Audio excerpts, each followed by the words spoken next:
भगवान विष्णु और शिव जी को नासा क्यों कहती है नीले एलियन? सच या झूठ? क्या हिंदुओं के देवी देवता ही एलियंस हैं?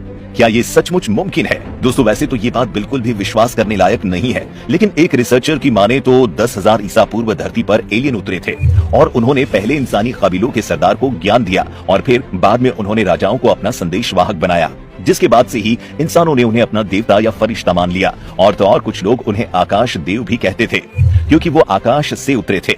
लेकिन सच्चाई सिर्फ यही नहीं है, कुछ इंसान ऐसे भी थे जो उन्हें धरती को बिगाड़ने के लिए दोषी मानते थे। इजिप्ट, मेसोपोटामिया, सुमेरियन, इनका इंडिया, सिंधु घाटी, माया, संवेदा, मोहनजोदड़ो और दुनिया की तमाम सभ्यताओं के टेस्ट में लिखा है कि वो जल्द ही लौट आएंगे और हमारे आकाशदीप फिर से धरती के मुखिया होंगे। दरअसल मशहूर लेखक एरिन वो नगन की किताब ऑफ गॉड ने दुनिया की सोच को बदल कर रख दिया। उनकी माने तो प्राचीन मिस्र के निवासियों के पास भी गीजा के पिरामिड को बनाने की कोई तकनीक नहीं थी। उसको बनाने के लिए ना तो औजार थे और ना ही इन्हें बनाने का ज्ञान था, जिसके चलते ये माना जाता है कि इन्हें जरूर ही एलियंस ने बनाया होगा। अब अगर भारत की बात की जाए तो यहाँ पर ऐसे कई मंदिर हैं जिन्हें आज की आधुनिक मानव तकनीक से भी नहीं बनाया जा सकता है। वहीं प्रोफेसर एरिन वॉक डेली ने 1971 में कोलकाता के संस्कृत विश्वविद्यालय के प्रोफेसर के प्राचीन वैदिक भाषा का अनुसरण किया और उन्होंने इस ग्रंथ के शोध के आधार पर कहा कि हिंदू देवता एक फ्लाइंग मशीन में बैठकर स्वर्ग से धरती पर आते थे। और इन ग्रंथों में बहुत बारीकी से इसका ब्यौरा भी मिलता है, जिसमें साफ लिखा है कि उनके ये विमान कैसे दिखते हैं और कैसे वो एक जगह से दूसरी जगह जाते थे। इसी के चलते दक्षिण भारत के मंदिर उन विमानों की तरह ही बनाए गए हैं। वहीं प्राचीन एस्ट्रोनॉमी के अनुसार भगवान विष्णु को एक एलियन माना जाता है। उन्होंने अपने दोनों पार्षदों जय और विजय को निकाल दिया क्योंकि उन्होंने सदा अंतरिक्ष में विचरण करने वाले 4 कुमारों को सनक, सनंदन, सनातन और सनत कुमार को बैकुंठ में आने से रोक दिया था। दोस्तों, 200 भारतीय पौराणिक शास्त्रों में देखने को मिलता है कि कई देवताओं को नियमों का उल्लंघन करने पर या फिर स्वर्ग से निकाल दिया गया था। फिर वे धरती पर दिन गुजारते थे। ये देवता भी कई प्रकार के होते थे, कोई वानर रूप में तो कोई राक्षस रूप में। वहीं पौराणिक ग्रंथों में भी देव और दानवों की जो कथाएं मिलती हैं, वो स्वर्ग और धरती से जुड़ी हुई है। नारद नाम के एक देव दोनों लोगों के संदेशवाहक थे, या जिन्हें पहला रिपोर्टर भी कहा जा सकता है। और ये कहीं न कहीं एक संदेशवाहक थे, एक मीडिया का काम करते थे, लेकिन वो सबसे प्रसिद्ध थे।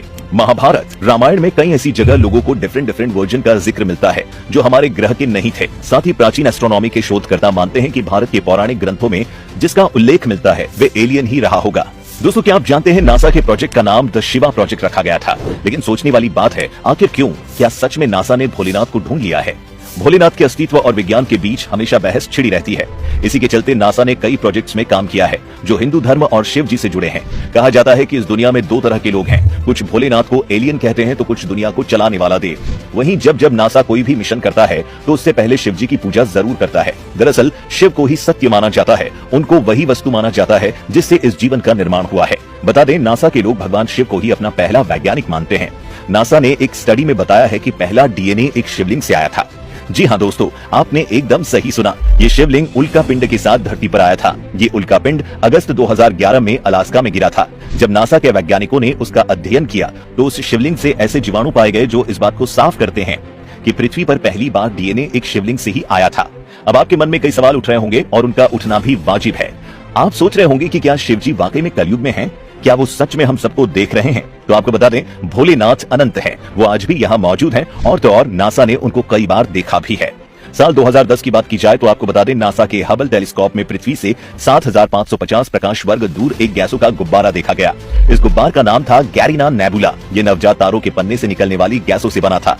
लेकिन चौंकाने वाली बात तो ये है कि इसमें लोगों को जटाधारी भोलेनाथ की तस्वीर लोगों को दिखाई देने लगी थी और ये फोटो आज भी सोशल मीडिया पर देखने को मिली है।